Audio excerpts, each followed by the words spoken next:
So I want to show you my $100,000 portfolio, and this is going to be on M1 Finance, and we're going to break some of this down. I'm going to show you what I'm invested in and how long I've been invested in, which you might have seen if I put it in the title of the video, which is over 4 years to get to this point. And my hope is that getting to the next $100,000 will be much faster because it took about 4 years to get to this point.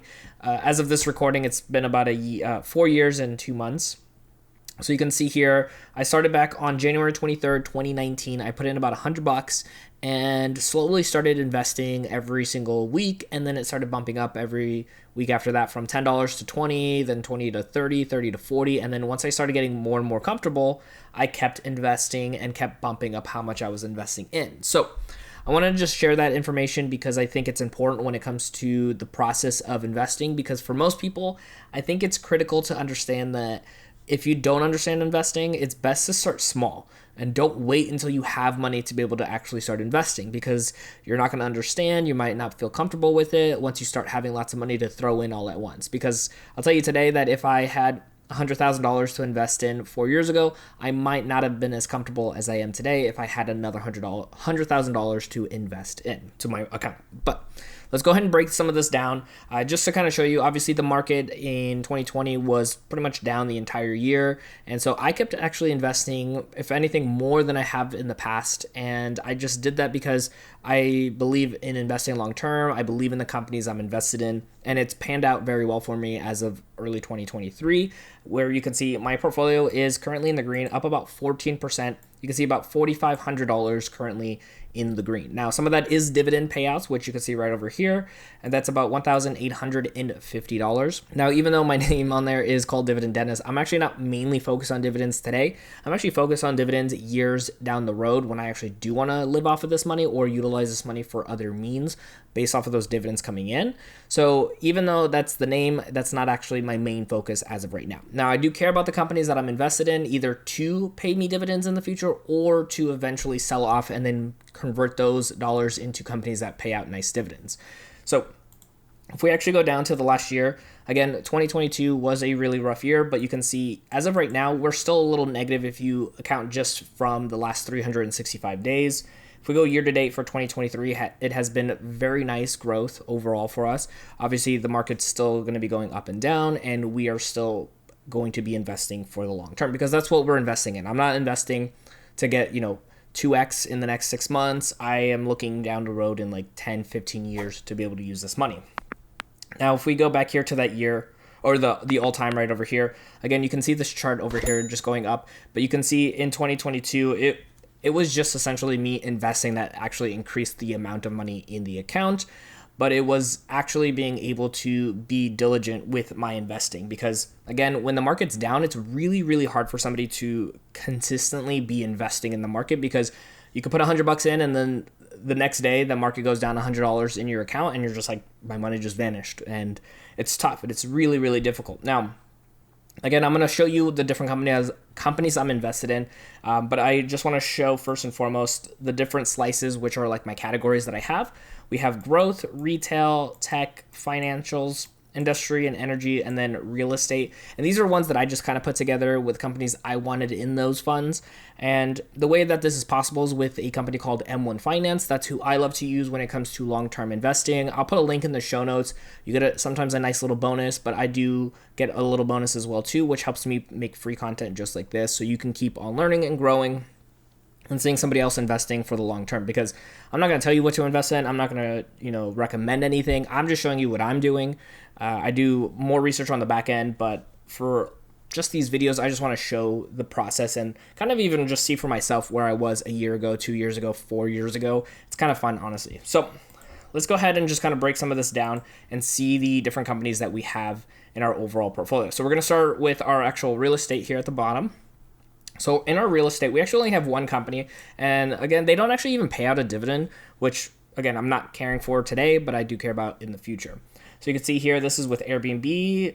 If we click on here, we're actually down still quite a bit with Airbnb. Right here, our average cost is going to be about $142, and we have about 51 shares of the company as of right now. And I'm still buying in little bits at a time. And I'm hoping to get to about maybe about $10,000 in the overall cost, and then just kind of leave it be for a long time. So next up is going to be our industries and energy sector here. You can see here we have Lockheed Martin and we have Texas Instrument. Both of them in the all-time right now are in the positive with our Lockheed Martin account. I've been selling off some of these shares. So you can see right now we're only at 6 shares for the company. So we have about $2,200. I've actually been selling as of late with this company as it's been hitting its 52-week highs, and using some of that money to be able to reinvest in other companies that we have in the portfolio. Now, just because I buy companies and sell them doesn't mean I'm like day trading or anything. I just do that when I feel the company maybe becomes a little overvalued, or if I'm just not wanting to hold as much of it as I did in the past. Now, not saying I want to sell out of Lockheed Martin entirely, but as of right now, it's definitely been one that I have not been investing in for some time.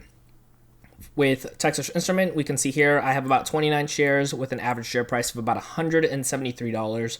So with the dividends earned, we're definitely up about 9% on our investment so far.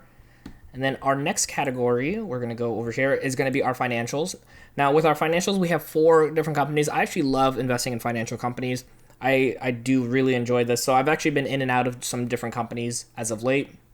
So you can see here, the first one is going to be actually with SoFi. I actually do have shares of SoFi in my Robinhood account. I have about 700 shares in there. Granted, it's about $6 a share right now. I believe on my Robinhood, it's about $5 and some change in average price. Here, it's about $6.61. So with both of those combined, I have over 1,000 shares, which is kind of ideally where I want to be. Then from here, we also have Ally Financial. I've been investing in them since 2019. And you can see here, we have about 150 shares at $31.10 a share. We're currently in the green, although it's kind of just been flip-flopping back and forth here over the last couple of weeks in positive and negative for us. We also do own some Block here as well, about $98 a share at 59 shares. And I'm still debating on wanting to keep this for the long term, or if I want to end up selling it once it gets a little bit closer into the green, or actually in the green, and then just utilize that money for some of the other stocks that I have in the financial sector. So I'm still debating on that. You can see right over here, we have the Discover Financial Services. Currently, we have about almost 49 shares and then about an average share price of $91. So we're up really nicely on Discover.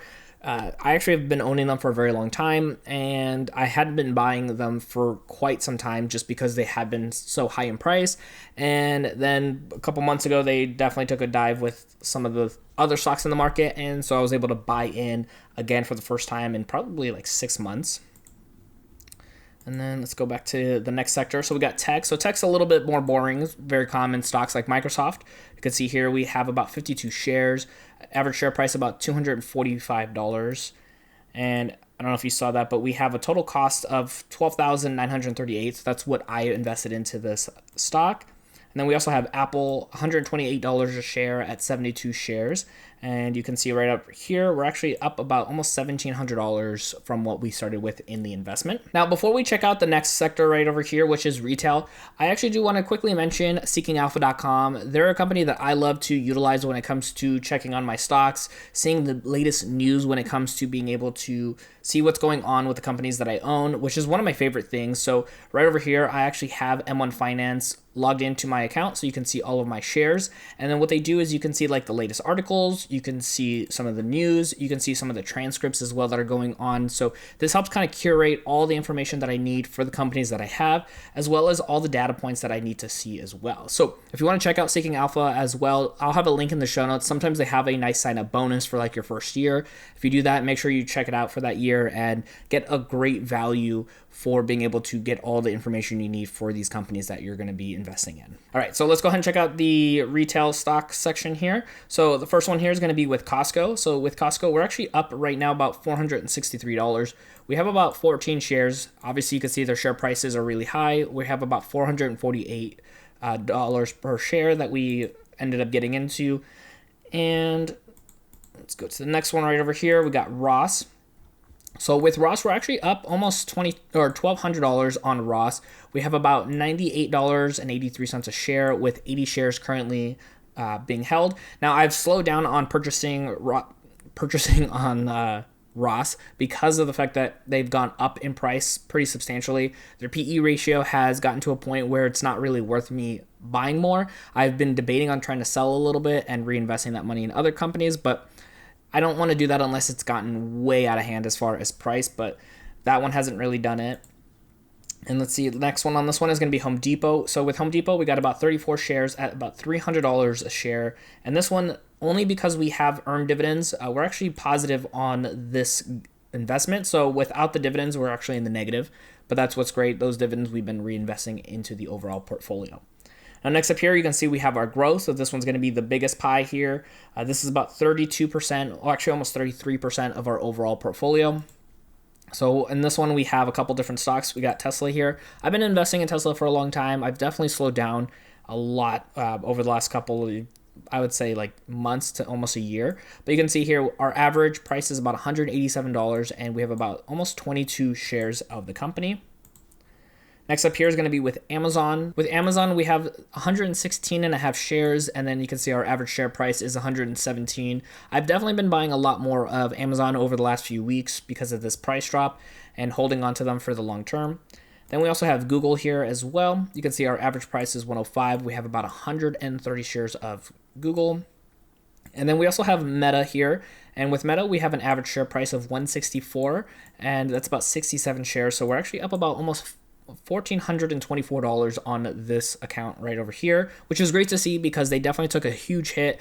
And when they were doing that, I was buying quite a bit of shares with Meta when that price drop had hit, and definitely happy with having bought more shares of the company. Now the price has gotten to a point where I feel comfortable just owning the company and not buying more, as you can see here at the 185. So I'm just going to hold off on buying more, but still really happy with its performance over the last couple months. And again, we're going back to our alt tab here at $4,500.